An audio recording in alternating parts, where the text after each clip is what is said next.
낭독 48일차. 명문가는 100년에 걸쳐 이뤄지고 하루 만에 무너진다. 성립 진안 여승천 복추지이 여요모. 명문가가 되기는 하늘을 오르는 것처럼 어렵고 몰락하기는 털을 태우는 것처럼 쉽다. 유씨 가훈. 유씨는 당나라 사람 유변이다. 소중시절 이사대부에 벼슬을 했고 재상으로 추천도 되었으나 환관의 참소로 등용되지 못했다. 그는 유씨가훈을 지어서 후손들을 경계했는데 순탄치 못했던 자신의 삶을 돌아보며 절실하게 느낀 바를 전하고 싶었을 것이다. 그는 책에서 명문가가 되기 위해서 피해야 할 5가지를 이렇게 말했다. 첫째, 평안함만을 추구하고 단박한 생활을 좋아하지 않는다. 자신에게 이익이 된다고 생각하면 남들이 비난하는 말에도 걱정하지 않는다. 오직 자신의 평안함, 유익함만을 구하는 사람은 다른 사람의 시선을 개의치 않는다. 즐기는 데 방해가 되기 때문이다. 둘째, 유학의 도리를 알지 못하고 옛날의 도를 좋아하지 않는다. 오히려 자신의 천박한 지식으로 남들의 학식을 비난한다. 천박한 지식이란 오직 성공, 오직 출세만을 위한 지식이다. 이런 가치관을 가진 사람은 올바른 도리를 인정하지 않는다. 오히려 성공의 걸림돌이 되기 때문이다. 셋째, 자기보다 나은 사람을 싫어하고 아첨하는 사람을 좋아한다. 남들의 선행을 들으면 미워하고 남의 악행을 들으면 들춰내고 공격한다. 모든 것을 자기 중심으로 생각하고 옳고 그름도 마찬가지다. 내가 하는 일이 무조건 옳은 것이다. 넷째, 한가하게 노는 것을 좋아하고 술을 즐겨 마신다.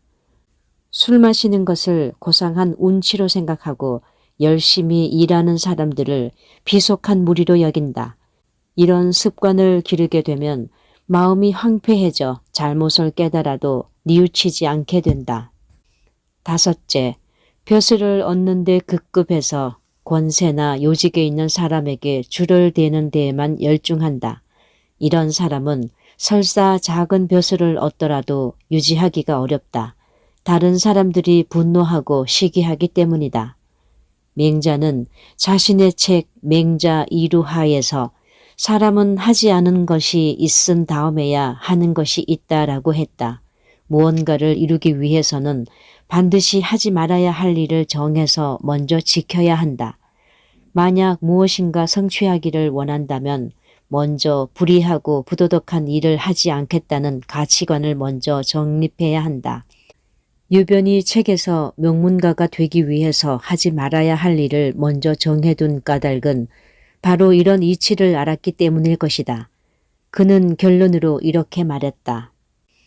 명문가들은 모두 조상들의 충성과 효도 그리고 근검절약으로 쌓아 올려졌다. 그러나 자손들의 모질고 경솔하며 사치하고 오만한 행동으로 모두 멸망했다. 명문가가 되기는 하늘을 오르는 것처럼 어렵고 몰락하기는 털을 태우는 것처럼 쉽다. 이와 같은 흥망성쇠를 생각하니 마음이 아프다. 너희들은 이를 뼛속 깊이 새겨 잊지 않도록 해야 할 것이다.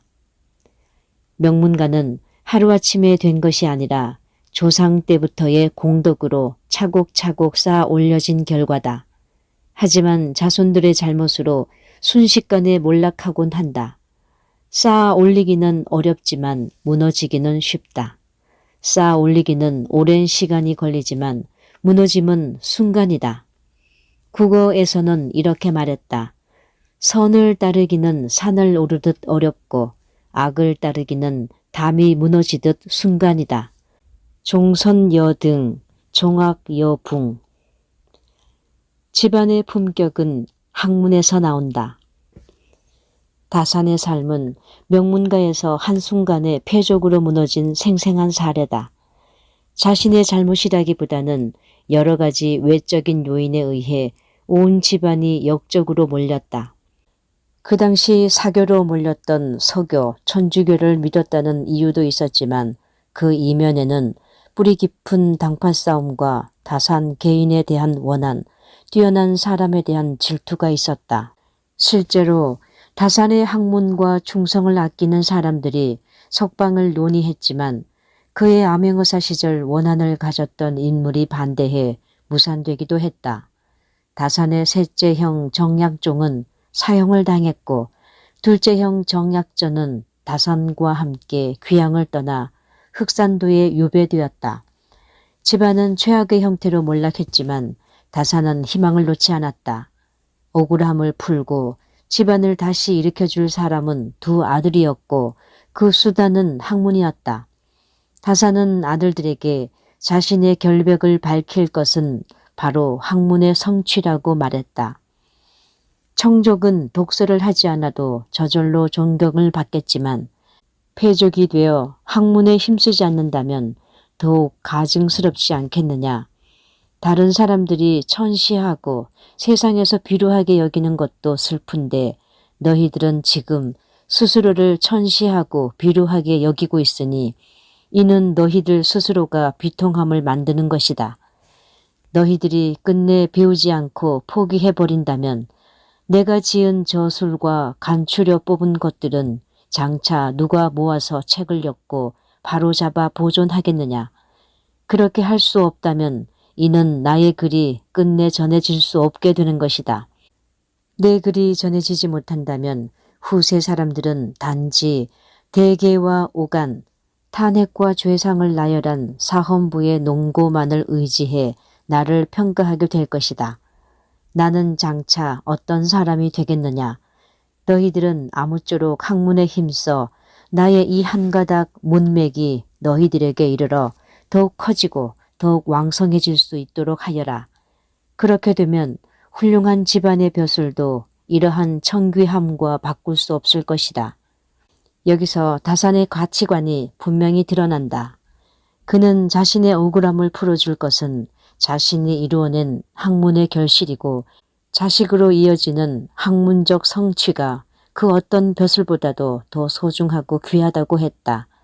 그리고 그것을 이루게 하는 것은 성실함이라고 두 아들에게 끊임없이 강조했다. 나아가 학문뿐 아니라 삶의 모든 부분에서 올바른 뜻, 성의가 없으면 그 어떤 일도 이룰 수 없음을 가르쳤다.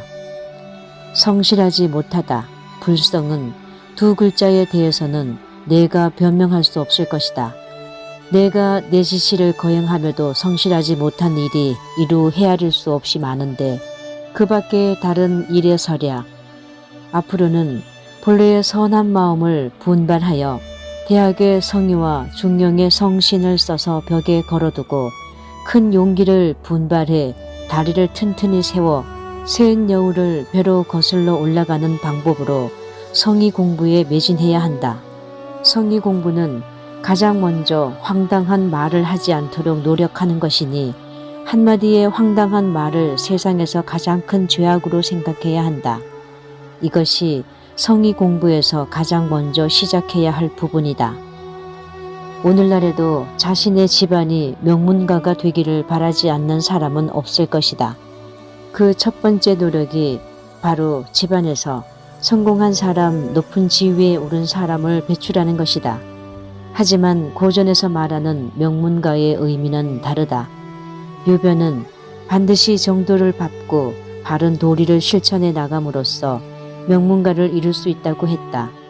다산은 그 어떤 높은 벼슬보다 자신과 아들들의 학문적 성취가 더 깨끗하고 귀한 가문의 격이 된다고 했다. 수단과 방법을 가리지 않고 높은 자리에 올라 자신의 권세를 마음껏 누리는 집안을 명문가라고 할 수는 없다. 권세를 자식들에게 대물림하기 위해 온갖 편법을 쓰는 것은 명문가가 아니라 하류다. 하루하루를 성실하게 살아나가며 자식들에게 바르게 사는 삶을 가르치는 사람들이야말로 명문가다. 똑바로 걸어가지 못하는 사람들이 바르게 걷는 이들의 발걸음을 무시한다.